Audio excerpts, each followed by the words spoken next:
আসসালামু আলাইকুম। ক্লাস 8 তোমাদের সমুদ্রের নিচের জীবন এই টপিকটা নিয়ে আমরা আলোচনা করছিলাম। তো কোন চ্যাপ্টারের আন্ডারে? না, তোমাদের যে বড় চ্যাপ্টারটা রয়েছে জীববৈচিত্র্য, পরিবেশের সংকট ও বিপন্ন প্রাণী সংরক্ষণ, সেখান থেকে আমরা গত ভিডিওতে সমুদ্রের নিচের বিভিন্ন জীব সম্পর্কে, উদ্ভিদ সম্পর্কে কিছুটা জেনেছি। আজকে আমরা বাকি জীবগুলো সম্পর্কে জানবো। প্রথমেই আমরা যার কথা জানবো সেটা হচ্ছে স্কুইড আর ক্যাটল ফিশের কথা জানবো। তাহলে আমরা লিখি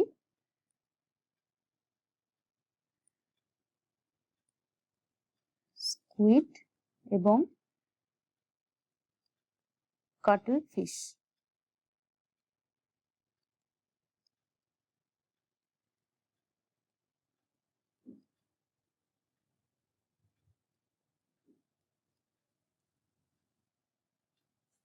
দেখো, এখানে তোমাদের একটা স্কুইডের ছবি আমি দেখাচ্ছি। এই স্কুইড দেখতে এরকম। অ্যাকচুয়ালি স্কুইড এক ধরনের মাছ বলতে পারো। দেখো, এর আকৃতিটাও পুরো কিন্তু মাছের মতোই দেখতে, শুধু মুখের এই সামনের দিকে যে উপাঙ্গগুলো দেখতে পাচ্ছ এগুলো কিছুটা অন্যরকম। তো এই স্কুইডের এই যে সামনের দিকে যে উপাঙ্গগুলো বলছি, এই উপাঙ্গের সংখ্যা বা বাহুর সংখ্যা বলতে পারো মোট 10টা। তার মধ্যে 8টা থাকে ছোট ছোট, আর বাকি দুটো মাংসল উপাঙ্গ থাকে যে দুটো বড়। তাহলে স্কুইডের আমরা বলতে পারি বাহুর সংখ্যা 10টি। এখান থেকে শর্ট কোয়েশ্চেন আসে, প্রত্যেকটা যে জীবগুলো পড়ছো তাদের বাহুর সংখ্যা কতগুলো এগুলো মনে রাখতে হবে। তাহলে স্কুইডের বাহুর সংখ্যা হচ্ছে 10। দেখো, প্রত্যেকটা বাহুতে থাকে একাধিক শোষক যন্ত্র। এগুলোতে থাকে শোষক যন্ত্র।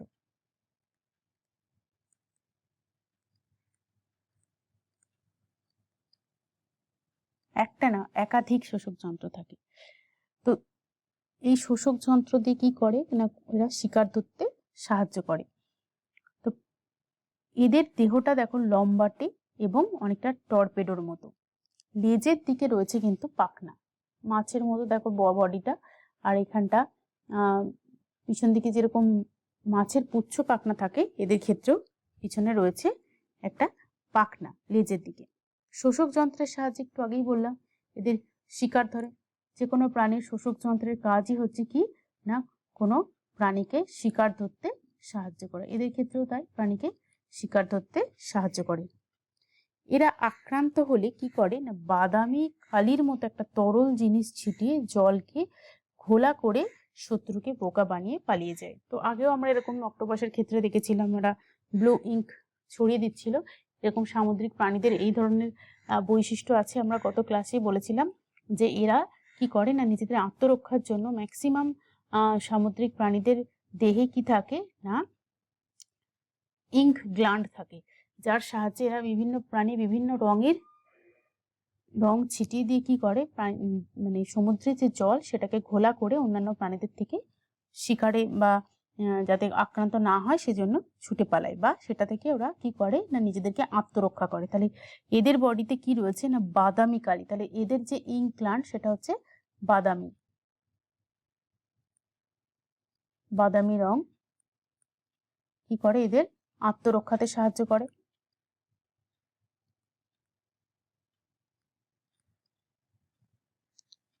দেখো, যে সমস্ত স্কুইড, অনেক রকমের স্কুইড হয়, তো এটা ছোট স্কুইড দেখালাম। দৈত্যকার একটা স্কুইড হয়, অনেক বড় স্কুইড যেটা আটলান্টিক সমুদ্রের গভীরে থাকে। নর্মাল স্কুইড এরকম সমুদ্রে থাকে, কিন্তু যেগুলো দৈত্যাকার স্কুইড মানে অনেক বড় স্কুইড, সেই স্কুইডগুলো কোথায় থাকে, জায়ান্ট স্কুইড থাকে আটলান্টিক সমুদ্রে। তাহলে আমরা একটু নোট করি।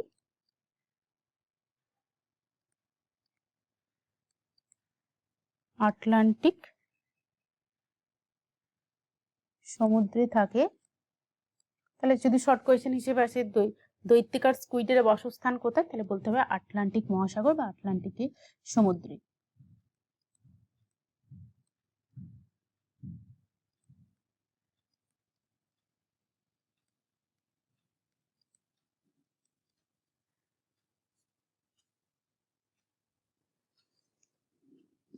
দেখো এই দৈত্যাকার যে স্কুইডগুলো হয় তারা অনেক বড় হয়, তারা 50 থেকে 60 ফুট লম্বা হয়, অনেকটাই লম্বা। কত না 50 থেকে 60 ফুট এরা লম্বা হয়।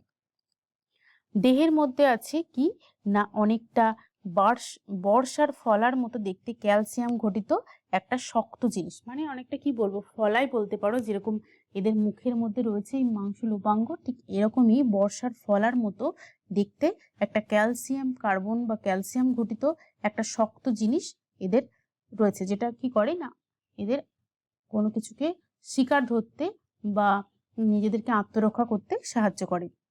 তো এই স্কুইড সম্পর্কে আমরা জানলাম, এবার আমরা জানবো কাটল ফিশ সম্পর্কে। দেখো স্কুইড আর কাটল ফিশকে একসাথে রাখা হয়েছে কেন কি, স্কুইড আর কাটল ফিশ দুটো কিন্তু অনেক সিমিলারিটি রয়েছে, দুজনের কিন্তু দেখতেও অনেকটা একই রকম।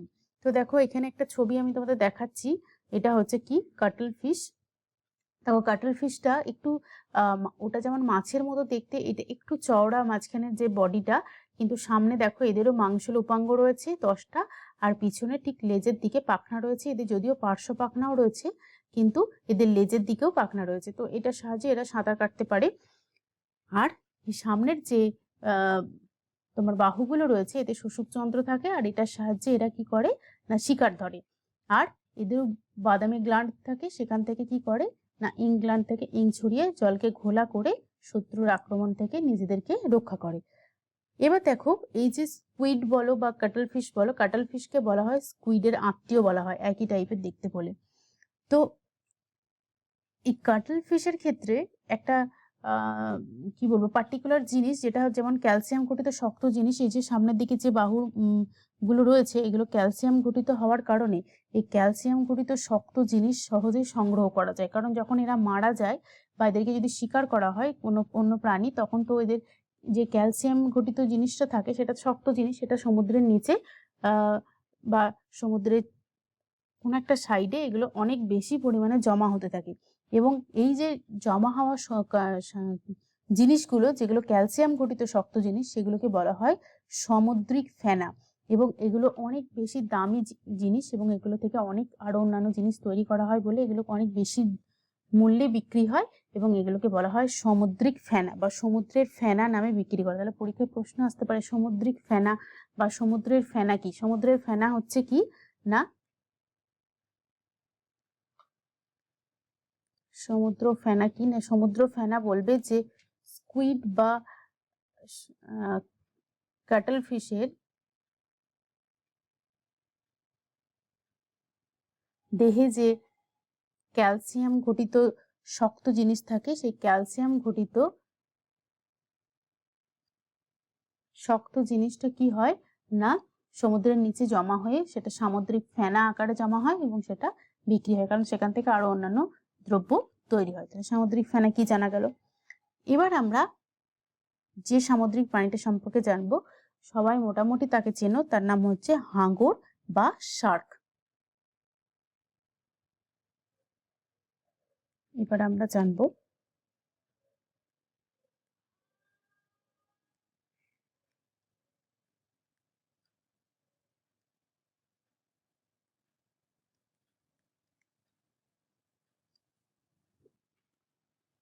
দেখো এখানে শার্কের একটা ছবি আছে, হোয়েল শার্ক। তো এই শার্ক বা হাঙর সম্পর্কে জানার আগে আমাদের জানতে হবে এরা কিন্তু অন্যান্য যে সামুদ্রিক মাছ রয়েছে বা যে সমস্ত জলাশয়ের মাছ রয়েছে তাদের মতো এদের দেহটা কিন্তু শক্ত যে হাড় সেই হাড় দিয়ে তৈরি নয়। অর্থাৎ এদের যে পুরো বডিটা সেটা যেটা দিয়ে তৈরি সেটাকে বলা হয় কার্টিলেজ বা তরুণাস্থি। এদের বডি কি দিয়ে তৈরি? কার্টিলেজ। দেখো এই কার্টিলেজ কিন্তু আমাদের শরীরেও থাকে। তুমি তোমার নাকে কানে যদি হাত দাও দেখবে সেগুলো অন্যান্য জায়গার যে হাড় সেখান থেকে কিন্তু অনেক নরম, তাই না? তো সেই নরম যে হাড় সেই হাড় দিয়ে কিন্তু এই হাঙর বা শার্কের বডিটা গঠিত হয়েছে। তো খুব অল্প জাতের হাঙর আছে যারা মানুষ খেকো বা যারা মানুষকে খায়, বাকি কিন্তু সব শার্ক মানে ভয়ঙ্কর এটা ভাবার কিছু নেই, কারণ সব শার্ক মানুষকে খায় না। কিছু কিছু শার্ক আছে যেগুলো কিন্তু মানুষকে খেয়ে নিতে পারে। সেই ধরনের শার্ক কিরকম না, তাহলে পরীক্ষায় প্রশ্ন আসতে পারে মানুষ হত্যা করে বা মানুষ খেকো শার্কের নাম লেখো, তাহলে কি না গ্রেট হোয়াইট শার্ক, এরা কিন্তু কি হয় না মানুষকেও খেয়ে নিতে পারে। গ্রেট হোয়াইট শার্ক, এরা অনেকটা লম্বা হয়, প্রায় 6 মিটার লম্বা। হাঙরের একটা দাঁত ভেঙে গেলে পিছনের সারির সেই অংশের দাঁত সামনে এগিয়ে এসে হারানো দাঁতের জায়গা দখল করে নেয়। মানে খুব সুন্দর সিস্টেম। দেখো আমাদের যদি দাঁত ভেঙে যায় তাহলে কি হয়, সেই জায়গাটা ফোকলা থাকে, আবার কিছুদিন পরে যদি দাঁত গজানোর বয়স থাকে তাহলে সেখান থেকে দাঁত বের হয়। কিন্তু শার্কদের ক্ষেত্রে যদি সামনের দাঁত ভেঙে যায়, পিছনের দিকে যে দাঁত আছে সেই দাঁত কিন্তু এগিয়ে এসে সেই সামনের শূন্যস্থানটা পূরণ করে নেয়। আর এদের কানকোর চেহারা কাটা দাগ বা ফাটলের মতো, মানে অ্যাকচুয়ালি এদের কানকে তোমরা প্রত্যেকেই দেখতে পাচ্ছ ছবিতে, বা তোমরা অনেকেই শার্ক দেখেছো, এদের কানকোর দিকে এরকম কাটা কাটা মতো দাগ থাকে, যেটাকে বলা হয় স্লিট। তো এরকম কটা স্লিট থাকে, টোটাল 5টা স্লিট থাকে, 1 2 3 4 আর একটা, তাহলে টোটাল 5টা স্লিট কিন্তু প্রত্যেকটা হাঙরের ক্ষেত্রে থাকে। হাঙরের চামড়ায় ছোট ছোট আঁশ থাকে এবং এই আঁশগুলো পিছনের দিকে ঢালু, তাহলে অন্যান্য মাছের মতো এদের বডিতেও আঁশ থাকে এবং আঁশগুলো পিছন দিক দিয়ে ঢালু। তাই হাঙরের মুখ থেকে লেজের দিকে হাত বোলালে নরম মনে হয়, যেহেতু এরকম পিছন দিকে ঢালু, সেই জন্য কি হয় না আমাদের হাতে খোঁচা লাগে না। যদি হাত বোলানো হয় তাহলে ওপর থেকে নিচের দিকটা কি মনে হয় না নরম লাগে। কিন্তু লেজের দিক থেকে মুখের দিকে হাত বোলালে শিরিষ কাগজের মতো খসখসে লাগবে, কারণ কি তখন তো উল্টো দিকটা হচ্ছে, তাই না? তো অপোজিট দিকে আমরা যদি হাত বোলাই তাহলে কিরকম হবে, খুব খসখসে অনুভব হবে। অনেক সময় কাঠ পালিশ করার কাজেও কিন্তু এই হাঙরের চামড়া বা শ্যাগ্রিন ব্যবহার করা হতো, কেন কি এটা এতই খসখসে, দেখবে যে শিরিষ কাগজগুলো ব্যবহার করা হয় সেই কাগজ হিসেবে এদের কিন্তু চামড়াকে ব্যবহার করা হতো। এবার আরেকটা শার্কের কথা জানবো, যেটা নাম বাস্কিং শার্ক আর হোয়েল শার্ক। এই ধরনের বাস্কিং বা হোয়েল শার্ক এরা আকারে মানে বড় হয়, অনেকটাই বড় হয় এবং এরা মানুষের কিন্তু কোনো ক্ষতি করে না। দেখো এদের ছবি তোমাকে দেখাচ্ছি, এই যে এটা হ্যামার হেডেড শার্ক। আর বাস্কিং শার্ক আর হোয়েল শার্কের ছবিটাই আগে ছিল, হোয়েল শার্ক, এই যে হোয়েল শার্ক, এরা আকারে বড় হলেও এরা কি করে না মানুষের কোনো ক্ষতি করে না। এদের গলা কি হয় এত ছোট যে শুধু ছোট ছোট মাছ আর প্লাঙ্কটন খেয়ে বেঁচে থাকে। এরা কি খায়, তাহলে এদের খাদ্য হচ্ছে কার খাদ্য না অনলি এটা হোয়েল শার্ক বাস্কিং শার্কের কথা বলা হচ্ছে।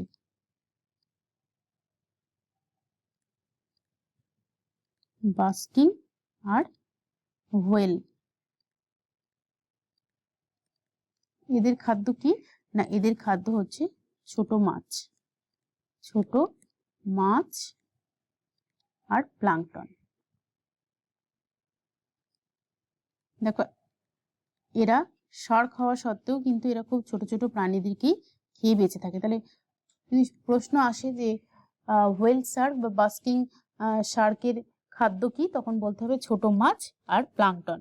হোয়েল শার্ক মুখ খুলে সাঁতার কাটে, মুখ খুলে খুলে সাঁতার কাটে, আর জলের সঙ্গে ভেসে আসা ছোট ছোট জলচর প্রাণীদের এরা খেয়ে ফেলে। এটা কি করে যে জল মুখ খুলে খুলে হাঁ করে করে সাঁতার কাটে, আর কি করে যখন ছোট ছোট প্রাণীরা সমুদ্রের আশেপাশে ঘুরে বেড়ায় তখন ওদের মুখের মধ্যে আটকে যায় এবং তখন সেটা এরা শিকার করে নেয় এবং খাদ্য হিসেবে গ্রহণ করে।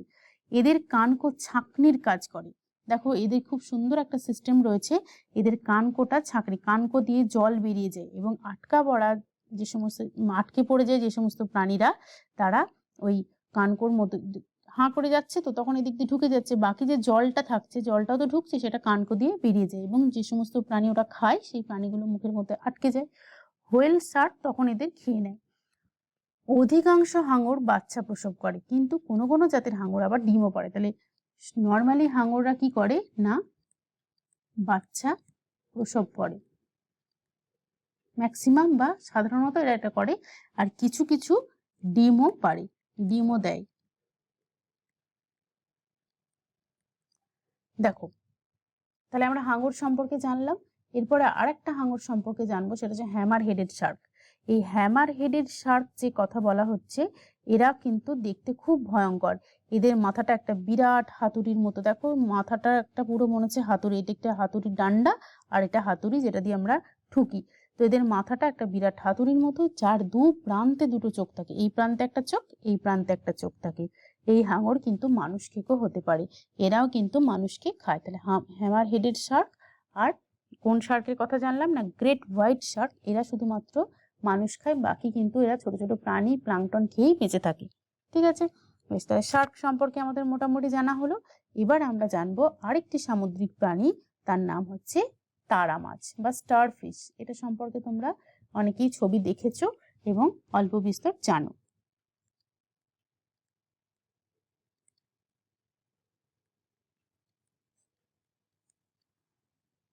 দেখো, তারা মাছ মানেই বুঝতে পারছো স্টার ফিশ, কারণ এদের যে আকৃতিটা পুরো একটা সুন্দর স্টার আকৃতির, 1 2 3 4 5, তাহলে এদের কটা বাহু? এদের টোটাল বাহু হচ্ছে 5টা।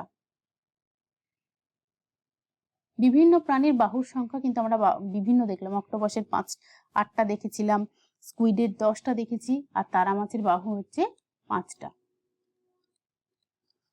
দেখো বাহুগুলো চ্যাপ্টা, এই বাহুগুলো দেখো অনেকটা চ্যাপ্টা চ্যাপ্টা মোটা পাতের মতো, এবং এগুলো দেহ থেকে মেন যে বডি সেখান থেকে এরকম লম্বা লম্বা হয়ে চারিদিকে বেরিয়ে এসেছে। কখনো কখনো এদের 4টি বা 2টো বাহু কিন্তু দেখা যায়। একটা বাহু ভেঙে গেলে সেখানে আবার নতুন বাহু তৈরি হয়ে যায়। আমাদের যদি একটা হাত ভেঙে যায় তাহলে কিন্তু আর তৈরি হয় না, এদের কিন্তু যদি একটা বাহু ভেঙে যায় আবার সেখান থেকে নতুন বাহু তৈরি হয়ে যায়। তারা মাছের বাহুর ভেতরের দিকে নরম আঙুলের মতো উপাঙ্গ থাকে, যার নাম হচ্ছে টিউব ফিট। তাহলে দেখো এদের বাহুর ভেতরের দিকে, এই বাহুটার এই যে ভেতরের দিক, সেই ভেতরের দিকে আঙুলের মতো ছোট উপাঙ্গ থাকে, যাকে বলা হয় নালীপদ বা টিউব ফিট। এই নালীপদগুলো ফাঁপা এবং এদের শেষ প্রান্তে থাকে চোষক বা সাকার, কারণ এদেরকেও শিকার করতে হবে। তাহলে এদের তারা মাছের একটা অন্যতম বৈশিষ্ট্য হচ্ছে টিউব ফিট বা নালীপদ, নালীপদ বা টিউব ফিট, যার মধ্যে কি থাকে না চোষক থাকে বা যেটাকে সাকার বলা হয়। এগুলোর সাহায্যে কি করে না, নালীপদগুলোর সাহায্যে এরা জল টেনে নিয়ে আবার বের করে দিয়ে তারা মাছ শিকার ধরে। তার মানে জলের যে সমস্ত মানে প্রাণী আছে যাদেরকে ওরা খায়, সেই প্রাণীগুলোকে এই চোষক বা সাকারের সাহায্যে বা নালীপদের সাহায্যে টেনে নিয়ে শিকার ধরে। জল টানায় সামুদ্রিক শূন্যতা তৈরি হয়, ফলে শিকার নালীপদে আটকে যায়। এই নালীপদের সাহায্যে তারা মাছ কি করে? চলাফেরা করে, কারণ এদের এটা গমনাঙ্গ। টিউব ফিট বলা হয়েছে, পদ বলা হয়েছে, তাহলে টিউব ফিটের কিন্তু অনেক কাজ। টিউব ফিট দিয়ে এরা চলাফেরা করতে পারে। এছাড়াও টিউব ফিট দিয়ে এরা কি করে না শিকার ধরে। শিকার ধরার একটা অন্যতম কৌশল ব্যবহার করে, সেই কৌশলটা কি না নালীপদের সাহায্যে জল টেনে নিয়ে আবার বের করে দেয়। নিয়ে কি হয়, জল টানার সময় সামুদ্রিক যে একটা ভ্যাকিউম বা শূন্যতা তৈরি হয়, ফলে শিকার নালীপদে আটকা পড়ে। এই তারা মাছের প্রিয় খাদ্য কি জানো? এদের প্রিয় খাদ্য হচ্ছে ঝিনুক। ঝিনুক এদের প্রিয় খাদ্য।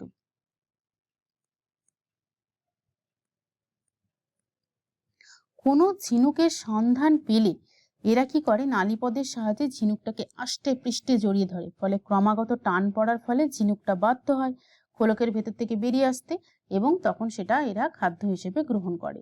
তাহলে এই যে এদের বাহুগুলো দেখছি, বাহুগুলো দিয়ে আষ্টে পৃষ্ঠে জড়িয়ে ধরে, এবং তখন ঝিনুকটা যেই তার খোলকের বাইরে থেকে আসে তখন এ তাকে খাদ্য হিসেবে গ্রহণ করে। তাহলে দেখো আমরা সামুদ্রিক অনেক প্রাণী সম্পর্কে জানলাম। আজকের আমাদের আলোচ্য বিষয়গুলো ছিল কি কি না স্কুইড, কাটল ফিশ, আর শার্ক, আর হচ্ছে স্টারফিশ, এগুলো জানলাম। এছাড়াও তোমাদের বইতে দেখবে অনেক ছবি রয়েছে, সেই ছবিগুলো আমি একটু দেখাচ্ছি। এরকম আরো অনেক সামুদ্রিক প্রাণীর ছবি তোমাদের দিয়েছে। সমুদ্রের যে ঘাস তার ছবি আছে, এখানে মাকড়সা কাঁকড়ার ছবি রয়েছে, লবস্টারের রয়েছে, ব্লু রিংড অক্টোপাস রয়েছে, এখানে ললিগো নামক এক ধরনের সামুদ্রিক প্রাণী, sword fish, green sea turtle, পাম তিমি, এই ধরনের সব তিমি বা সামুদ্রিক প্রাণীদের ছবি দেওয়া রয়েছে, এগুলো একটু দেখবে। আমি তোমাদেরকে একটা ভিডিওতে তোমাদেরকে সমুদ্রের নিচে জীবন এবং সামুদ্রিক প্রাণীরা কিভাবে মুভমেন্ট করছে সেগুলো দেখাবো। তাহলে আজকের ক্লাস এই পর্যন্ত। এগুলো তোমরা খুব ভালো করে তৈরি করবে।